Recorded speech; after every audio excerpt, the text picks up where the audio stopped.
So this is job cost. So we have a job here that has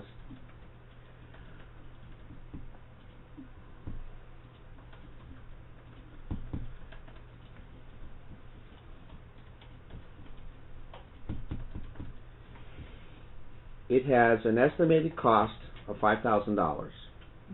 Okay, and a selling price of $8,600, and our estimated hours are 50 hours on this project right there. Now you'll notice down here we've incurred. You're listening for job cost? Yeah. Okay. You notice down here in the actual cost row, this little row out here, we've already incurred $1,700 in costs because of these purchase orders that we received. So these POs, the first cost that gets incurred is simply receive PO or allocate from the back. So that's your hardware component. So if we come down here to print and we say job cost and we do view, this report will show us all the materials. So these guys came from stock, your warehouse. These guys came in on those purchase order numbers right there. Okay? And if we go to the summary page, which is the last page of it, it shows us that we have our estimated cost of hardware was $2,800. We've incurred $17. We've still got some back orders out there. The selling price is right here. Now, so our total incurred cost to date is the $1,700 against our $8,600 fixed price project right there. So right now we're netting that much. Of course, we haven't incurred all our costs yet. So the second part of cost is the labor component. In this example here, we have 50 hours. Okay? So we've turned on TPS Mobile for capturing time. So those labor hours will first go through this approval process over here under where you approve the time through this mechanism, and I don't have any time to approve yet. And then once you approve the time and hit post, then those labor hours will hit the corresponding projects, be it service tickets or projects. Now, you ask the question, how do I post office hours against the project? Okay? So our project is 9887. You can post office hours against the project by coming over here to task, job cost posting, post additional post data entry, right? Job cost post data entry. Here you'll choose your technician, or in this case, the office people, project managers, whatever, Fred, and then you put the project that they worked on, 9887, like so, and I spent 8 hours working on that project. The day I worked on, the phase would be your list of possibilities. We set that list up, and you can add, could put add PM. We didn't put PM on that list, but now we want PM, office administration, those other pizza cost codes to this particular project. I'll just say trim. And then any notes, and then this is regular time, or for office people, it's all going to be regular time because they're salaried, correct? Something like that. Okay. And then you hit post. So right now we're posting 8 hours, and then the next project they worked on, 9887, for purposes of the demonstration. This guy worked 4 hours, and this was on the next day, like so, and then the trim, like so, TRIM. And then when you're finished, you hit post, like so. and that posts the time to that project, to those projects. Okay? We need Josh to do this, to track it accurately. Yeah.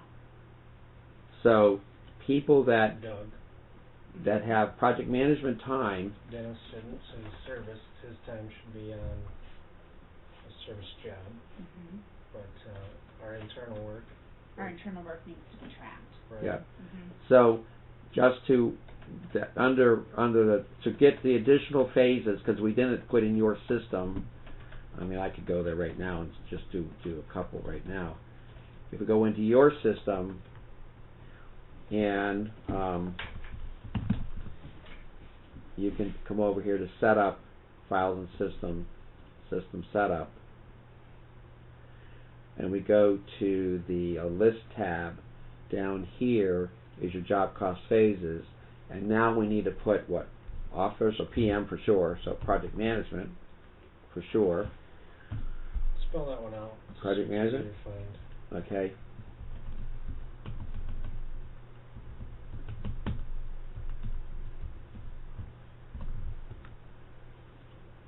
This might be, you may find it doesn't display well, but we'll put it into for now. Or even PROJMA. See, that's pretty long. That might. Yeah, Proj Man. Okay, fine. I can live with that. Thank you. It'll display funny on TPS mobile because it's so long. Where Proj Man works, yes. Do you want Office like for Mary and? Like office admin. Or admin or something like that? We need time for Keith, we need time for Mary, because is this how they then clock in and clock out for their day? Yeah, this is, well, you would record their time, correct? Yeah. Yeah, because they need to do that. Yeah. And you have to go all the way through the system to find that? I mean... Well, no, for this you can use, so I'll save this guy. So, the place for that posting their time is task, project, job cost, this guy right here. I'm sorry, I can't get away from that guy there. That is the screen to use, yeah. That is the screen. Yeah, that's the list. So like if Mary wanted to clock in, that's where she would go. Well, there isn't really a clock in, it's hours. It's not clocking in, you're putting the hours, flat out hours in. Okay. It's not a time card system, it's okay. It's pure hours, so how many hours I spend there today. This is also if a technician, even though you checked it before you allowed it to post, if you made a mistake, crap, that should have been on a whole nother job, then you could do a minus hours here to take them off of one job and a plus hours to put them into the other job. Okay. So this is where that screen is. So like, I'm just trying to think to figure out the time processing system. So like right now, even though we have some people that are salaried, we still mark our hours for how long we're working for a day, because something can come up where they're gone another day and we need to know how much time they need to utilize to get to their 40. Got it. So we still track our time Got because, it. I mean, if they're over, they're over. It doesn't matter. But if they're under, we need to know what we need to do. So here is, because I posted now 12 hours to this particular project, there is your 12 hours against your 50 hours that were on that job. Okay.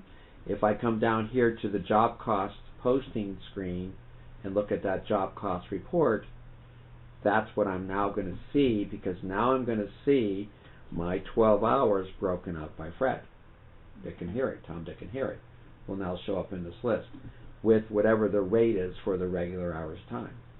If this was overtime time, R1, okay, there's regular and then 1, 2, 3, 4, 5, 6. Okay? Yeah. That's your posting of time. So I've now shown you 2 aspects of the 5.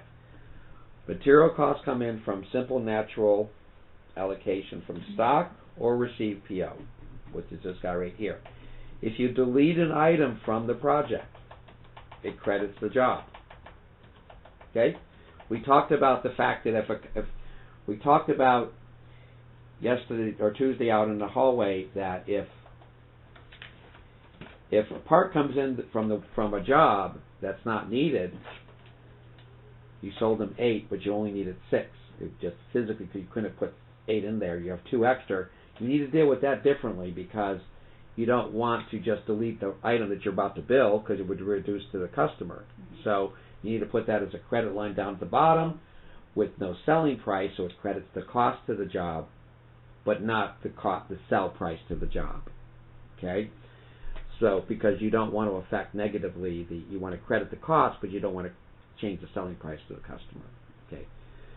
So that's 2 of the 5. Now the next one is the following. We have here, if we look closely, we have, sorry, wrong screen. We have, if we look on this item here and we do the info screen, you see here we have got a purchase order, 5958 was our purchase order on this particular item. This is a full regular part, was purchased, received. Okay? Now, we get the bill from our vendor. Yes? Good? Yeah. So, I forgot in my mind what that was. That is a 5958.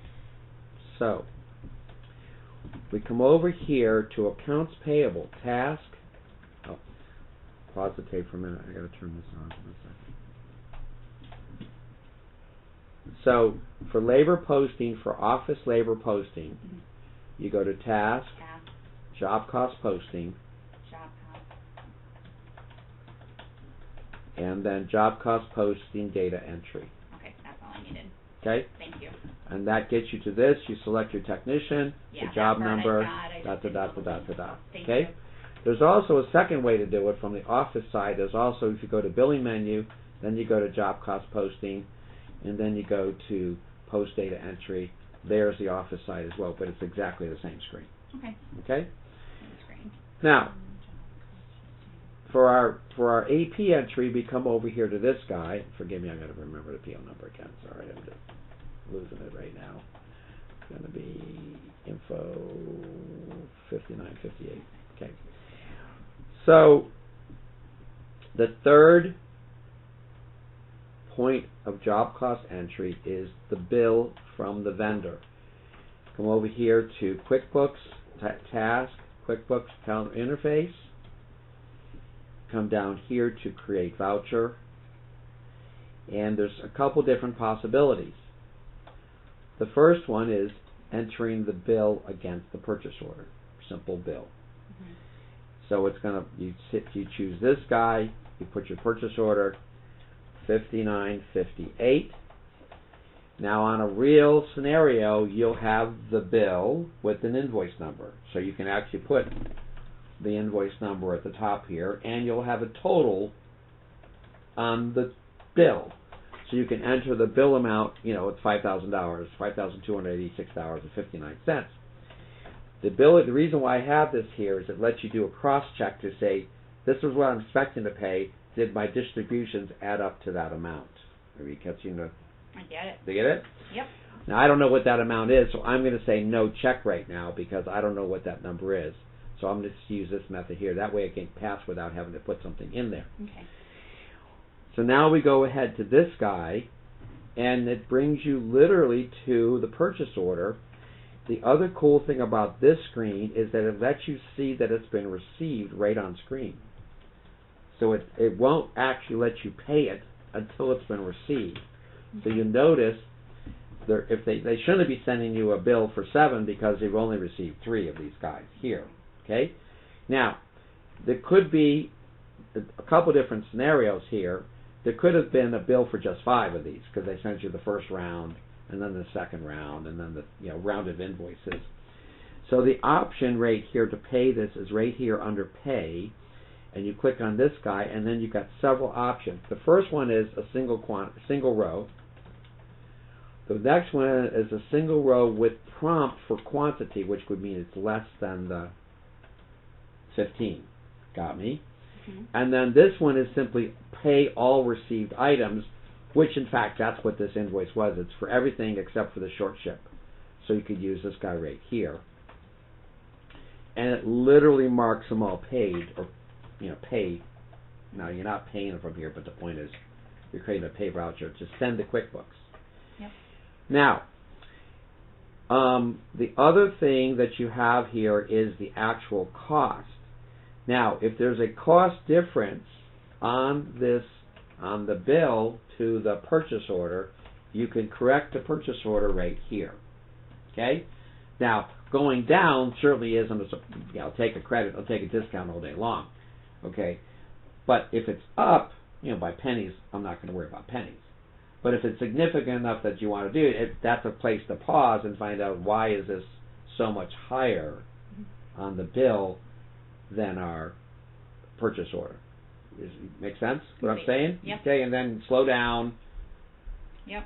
Da-da-da-da-da. You're expecting this. Yeah, I had an old price. Da-da-da-da. Fine, we pay it. Da-da-da. But if there is a difference, you can correct the purchase order rate here. By correcting this purchase order up or down, it adjusts the job cost module accordingly. So if this guy went up to $62, $10 increase, for example, we're going to take a 15 times $10 hit to the project, or the reverse. So if this is, let's say, $62, $62 like this, by pressing enter, it's already hit the job cost module. Now it's prompting us, what do I do with inventory? Is that's the update to that guy. If that's a new permanent price, he'll say yes. If it's no, then we'll say no. I'm going to say no to this guy. Okay. So this just corrected the job cost by adding $10 times 15 or $150. Just hit the job. And you'll see that on the job cost report. Then you come out to this puppy here, exit. Continue to create pay voucher. Now you come what's called the back screen of the accounts payable interface. On this screen here, you're choosing what general ledgers you want to hit this receiving function. Now, since you are carrying inventory in your world, this will be inventory versus cost of goods. So you'll set this to be inventory because you're adding to your inventory when you add this bill. Yes? I'm not understanding that part, but yeah. You're just like today, when you receive a bill, you post it to inventory.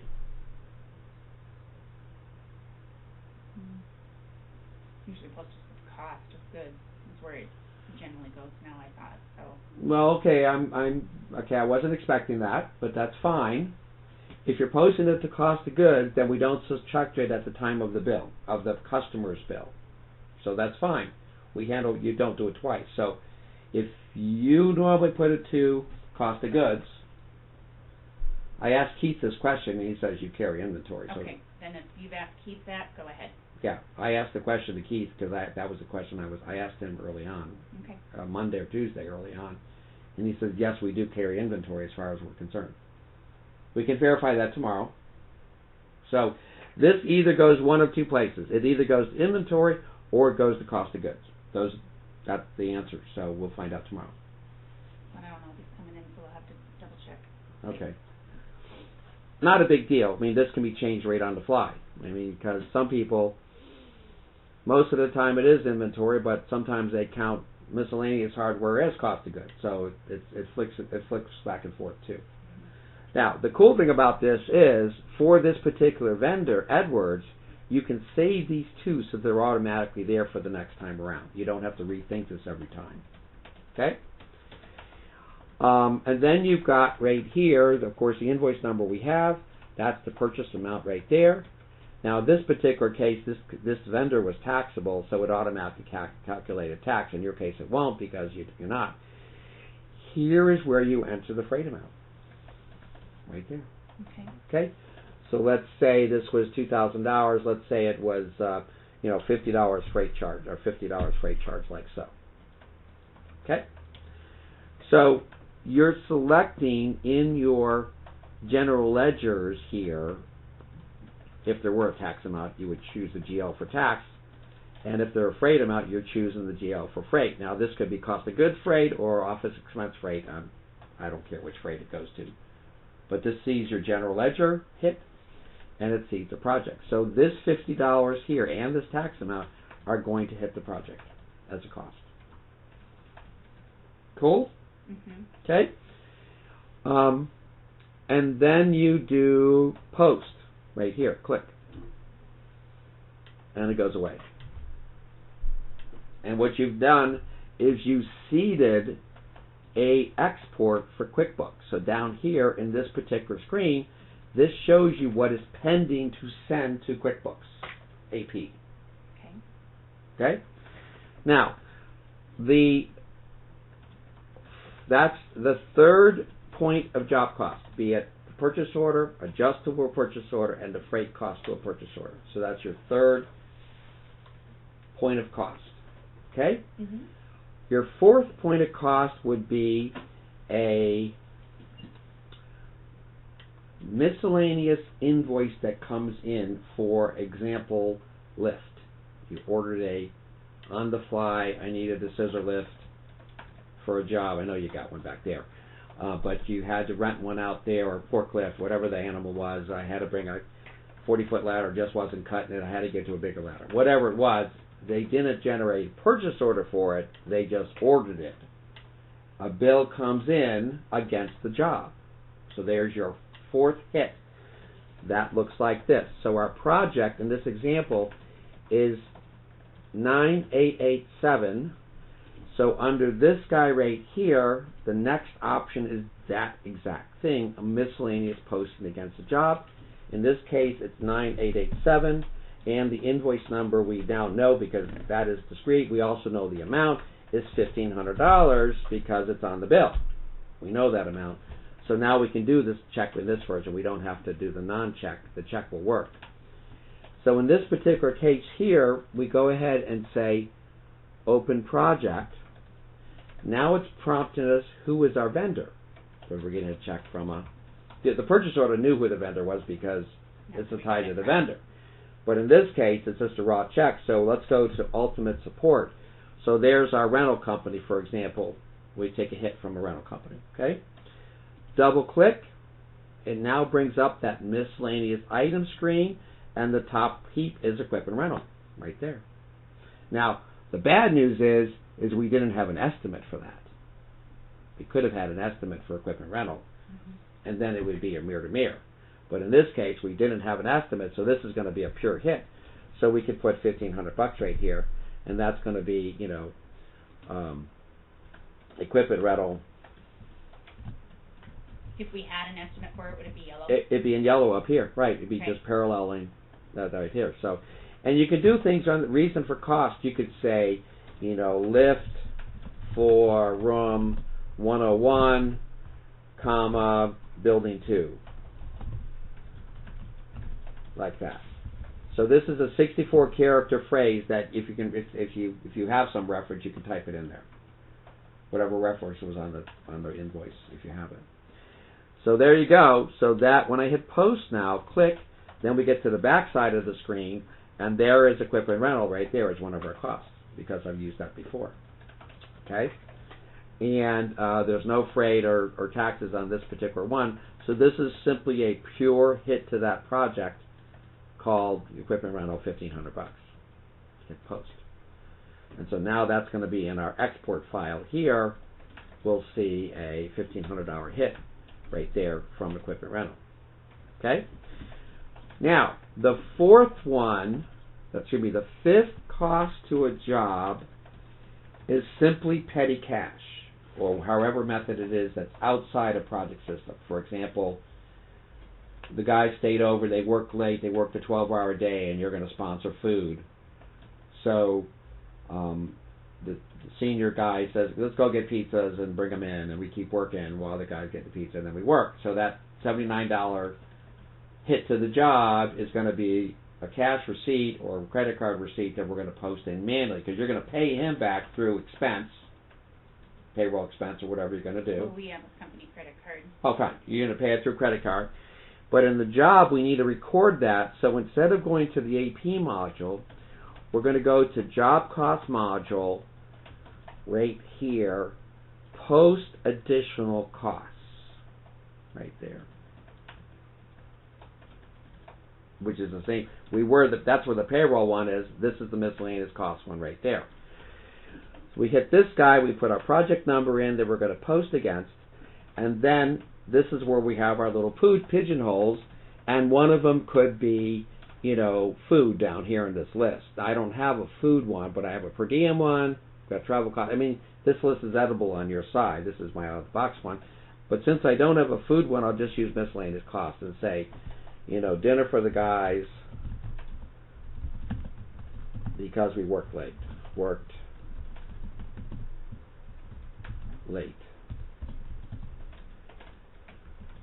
Something like that.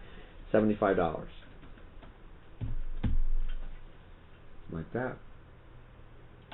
Okay? Mm-hmm. And then we hit post. Now, so we were using the similar screens as the AP, but we came from a different direction. So it doesn't take you down the AP method because it's not an AP. It's a credit card process, whatever that is. So now if we look at our job cost report here, poor thing's going to be in the toilet, but you see we have a selling price of estimated cost of this, and our current cost is $4,000 right there. And you see we've got labor, we got hardware, and we got extras, and there's $1,500 is in that extras thing right there. Now this isn't the official job cost. Notice it's not giving me a percentage here, but it's letting you see what your total cost of the job is from the editor. To see the official job cost report, we can come over here to print and print the job cost report. And this is where we see, number one, we see our labor hours. We see all our materials is next. And then we'll go on page 2. We have more materials, and then we have, there's that lift. There's that $1,500 hit right there. Now this is the freight. The freight is apportioned out. It was $50, but it was apportioned across all of the lines within the purchase order. I do that because if this were a group PO, we would want that portion to be distributed across multiple jobs. So it actually breaks it up into the finer things. I'm thinking about reducing it because if it's only one purchase order, we don't need to portion it out, but that's what's going on there. And there's your $75 hit for this guy, and then there's your tax amount right there. So it's capturing all your costs against this puppy here. And now you see where we're at on our job. So right now, we took our material cost we had. We estimated 50 hours. We're currently at 12 hours, so we're still expecting some more costs on that guy. And our total cost of this right now, and our net profit is this. And there's our gross profit right now on this job. So we're still making some money, not too bad money, but we're making money.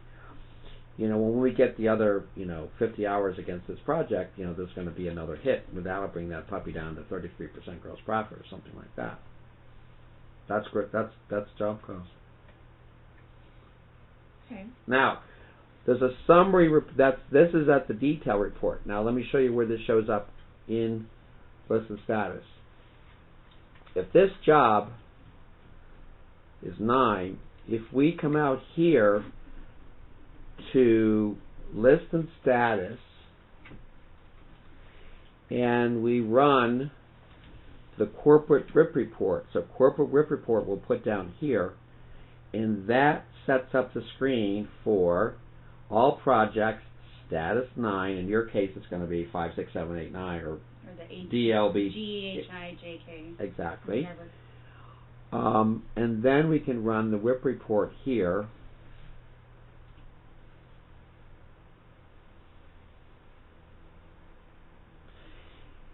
And I'm looking for our project.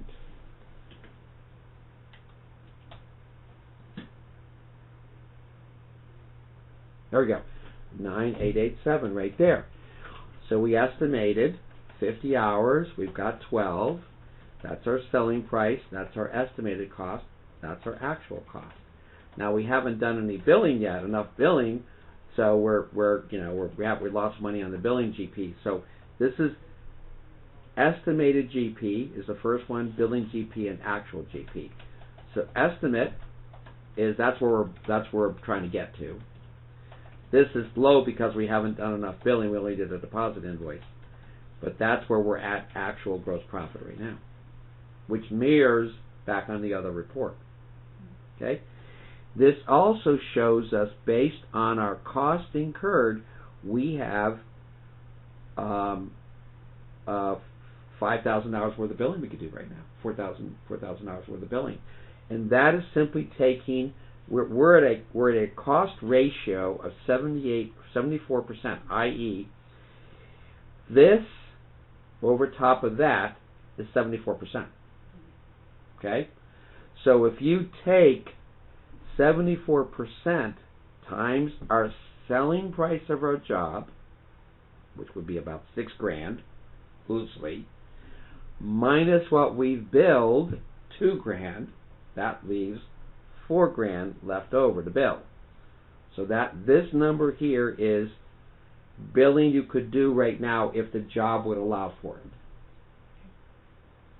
So that's a good number. A positive number means we could do some billing. A negative number is we've already taken a deposit. We haven't incurred those costs yet. Okay? Yep. Now, there's a second report that gets a little finer here. Now, this is nice, high level, it's great. It's not too busy. It's busy, but it's not too busy. The next report is this one right below it, this guy here under Special Reports.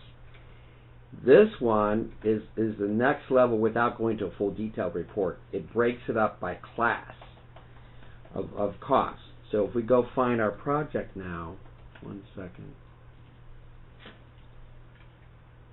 There we go. So this excuse me. This shows us 50 hours estimated, 12 hours, we're expecting that. There's our estimated labor cost, our actual labor cost. Estimated hardware, actual hardware. Estimated extras was only, freight, The 1,500 hit is inside there. Yeah. So this is where this job gets blown out, because when we incur the other, 20%, 30%, 50%, we're going to be in the negative because of that lift rental. Does the freight show on this? Mm-hmm. It's all right in there. Yeah. All included in there. Yeah. Oh, excuse me. This is estimated freight. This is actual freight. The freight that number. Okay. That's the actual. So the freight is included in the extras. Yes, correct. Yes. And okay. now a lot of times we've typically done like our little miscellaneous tab going across for a certain amount. That usually is our traveling, seminars, meals, that type of thing. Does that differentiate on that back screen that you have, so that if they have a meal that they went to in the night, it can be applied to this is where it's going to show up here. That's where it will show up. Now notice there is another category called subcontractors. If you do use that subline that we talked about, and I have somewhere an example, there we go. If you set up a subcontractor for 2,000 hours and you've received your first invoice, there would be an example of a subcontractor hit. Okay. Like that. Okay? Now, you can put other reports here in this list. As you figure out, I need a report that shows this. This is a good place to put those reports. So these are Krista reports. This way you can tweak my out of the box reports and do your own. Like there's another report called Bank Style, which is less data. Now this may error. I may have to. You typed in style wrong. Yeah, right. Oh, STY. You're 100% right. I did trial. I need to put it in my drop-down list. There we go. So there's less information. It just shows the profit, how much is the bill, actual cost, and what your gross profit on is right there, and earned bill amount. So another short and sweet report. Shows you where you're at. Okay? So all these negatives here are you're ahead of it by your deposits. Okay? But the positive one, like where's our one we're working on? 9887. So there's your positive number right there. There's a bill we could do right now, if the job would allow for it. And the way you're doing line by line, that's actually a real number, because you may bill 10 parts or whatever that is. Yeah. So that's actually a real number that you could bill right now, since that's the way you do your billing, according to the rest of the contract. Sure. Okay? No, I'm curious. One thing we were really interested in for this was the fact that we can print expense reports from our staff. Mm-hmm. Now, one thing I'm seeing, they can put them in the TPS mobile. Yep. Then there's that other area. Yep. What can we do to make sure that those are streamlined so that come every week I can check those off from the receipts they give me in comparison to what's been posted on the credit card? So, job cost item detail reports is where that is. Extras. That's the report you're looking for right there. There's your extras right there. And you set it by date range. Yeah. And then can you set it by tech? I didn't filter by tech. Tech report listing right there? Yeah, this would be labor though. This is labor. You want by tech for just... Yeah, because I have to make sure that Dave turns all of his. Got to make sure that... Yeah, okay, so under expenses, need a filter by... It's really going to be user ID in this case, because it's not the tech ID, it's user ID. Filter for...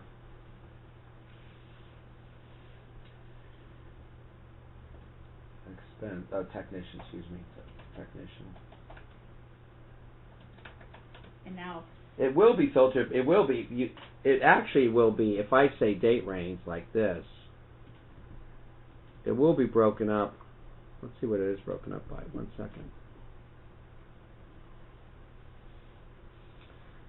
It's broken up by project number. You want it to be broken up by technician. Okay. So there's actually a way, there's actually an alternate report option that'll show up here once we add that report. That we can sort it by the tech user instead of being oriented by the project number. So report sorted by... You can run it either way, but I mean for my needs, I'll need it that way. Report sorted by... sort by user.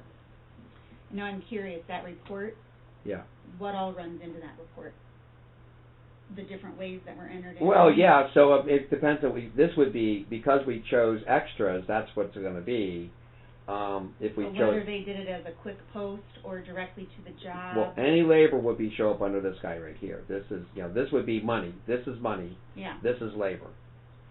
I just want to make sure that if they post it directly while they're out on a service call and they go to Menards and they add it to the job there. Yep.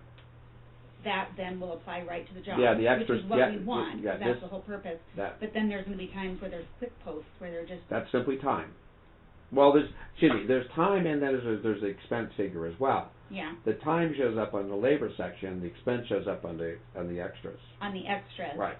And those will both come from that area. Mm-hmm. So I can get a whole report for any credit card they manually enter. Yeah, exactly correct. Yep. Okay, exactly. That's what I wanted to know. Yeah. Perfect. Okay. Then all they have to do is enter them, have them, and give them to me. So, as you add reports to the system, I'll show you the back door of this. We can have a session on Crystal Reports, not today, but there's a back door place where you can store over here under your list tab right here. Alternate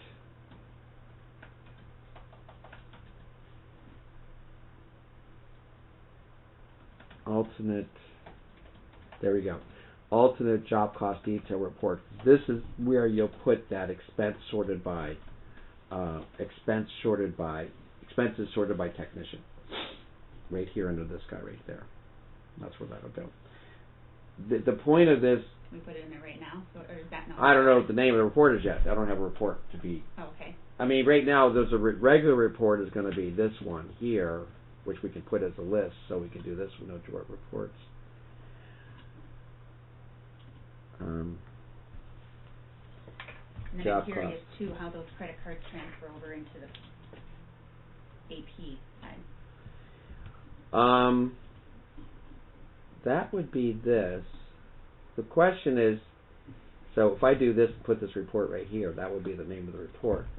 So LS underscore like this, and this would be sorted by project number. If we did another report like this, it would be, sort by user, sort by user, something like that, because it's not, that would be the way it would be going here.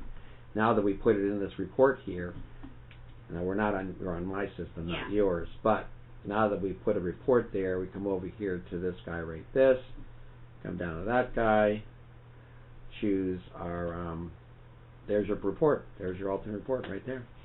And it will be by who enters. Yeah, who enters the report, exactly right. Yeah, we'll want that done on ours. Okay.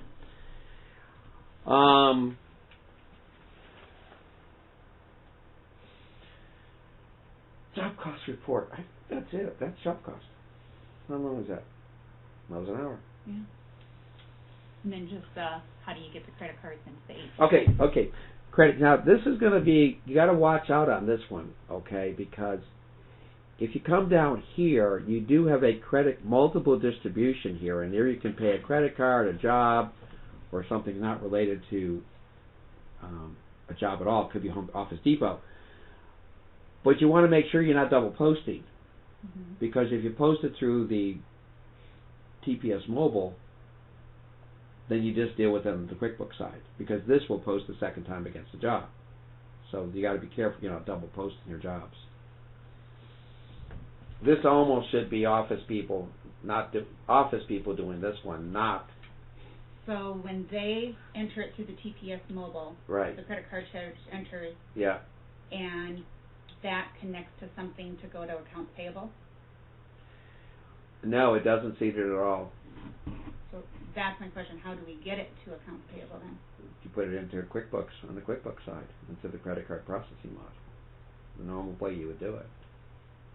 Manually. Yeah. So I mean, we would just have to balance it from the reports and then manually enter in the credit card for this month is this much dollars. Exactly right. Okay. Yeah, if you've already taken it on TPS mobile side, then you just want to enter, and it balances out. That's fine, but you don't want to double hit. Oh, no, I understand. Because this screen, if I'd use this guy right here and you were to post against the job, that same $75. Okay. That makes sense. Currently, right now, they're all on there, and then you can just verify them and check them, and then it moves to AP. So that's where I was curious on that. Right. Basically, you print the report, you make sure they match on the credit card. Once everything is matched, you then just enter in the whole bill, it's the whole amount, and you're done. Right. That's as long as you're capturing, so you're running the report on my side, and that should balance out with the credit card statement. That's what you're saying. And then once that's done, we'll just. And as long as that does, then you just enter amount into that guy right there, or whatever the difference is. Yeah. Got it. So I do have a customer that does, they sit there and do 200 entries on that screen. I mean, they actually. Our whole purpose of doing this is so that I don't have to do that thing. Right, okay, fine. As long as the numbers match and they're going to jobs. That's what we want. They need to go to jobs. Yep. Right now they're not. Okay, they did. Well, then they threw it through the expense thing. One of the things. Through the expense, but then I have to manually add the dollar amounts at the end, and I've got a whole Excel sheet of all of it, and it's not painful. They told you where it's going, and and if they don't. Yeah, so if they use TPS Mobile, specifically right here, if I fire this up on my side so I can show you. So if they come over here to TPS Mobile, and my mobile one is this guy here. Let me start the application, 1 second. So this guy here, and we do reset. I have to. There we go, log in. I really want them to put gas ones, because that's a variable. So right here, you could do this. This would be an interesting thing. So they can come down here to Quick not Post. have them do it. Put all gas and quick. We do calculations on our end. It's less mess up by them and slowing their production down in the field too. But here on TPS Mobile, they can post, if they post against one of these shop projects, theoretically you could put gas right here for that matter. And then when they click on this and they hit single post, this is where the time could be posted against that project, and there is your expense sitting right there as well. So that's just okay. That's going to hit that project. Now, this case we use project. We use shop. But if this were a regular project, they click over here on this guy, and now they're posting against the same either time, or expense. The big jobs that they're driving back and forth every day, those are easy. Yeah, I was gonna say, if it's a one-time job and you're just doing the gas for that day and that's the only place you're going, you do it there. If you're traveling to a job, you do it there. Right. If it's random service calls and you're just going here and there, quick post. Random. Yeah. Right. Yep. Just so that we're clear with them on where. Yeah, and I then think that's these end up in the extras list. That's exactly where that ends up. So that is your good. balance. And that will still come on that same That's your report balance that you're sheet, gonna yep. create. Yep. That's your balance Okay. sheet right there. Those are just questions I remembered from you. I gotta go get my kid. And Yep. he's got to go Thank get you, kids. So let me get out of here real quick. Let me get my car started, and Yeah. we'll blow this joint. Thanks, Jared. And we've figured out the process to do your inquiry from before too, so with the manufacturer and the vendor.